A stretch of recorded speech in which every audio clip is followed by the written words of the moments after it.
Maraming mga NBA stars ang hindi man lang nakatikim ng championship hanggang sila ay magretiro. Nakakalungkot lang isipin na ang iba sa kanila ay mga former MVPs, Rookie of the Year at talagang halimaw na manlalaro sa kanilang prime. Kabilang dyan sina Patrick Ewing,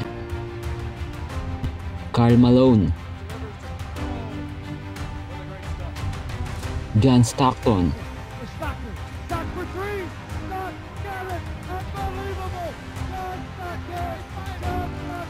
Charles Barkley,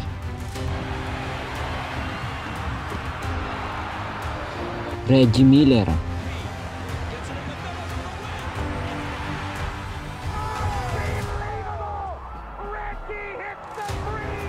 Allen Iverson,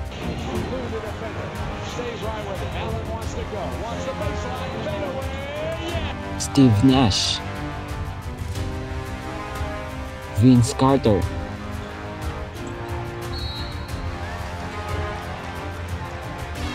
Tracy McGrady,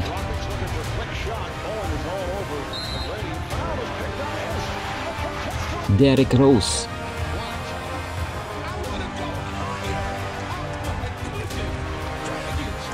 at Carmelo Anthony.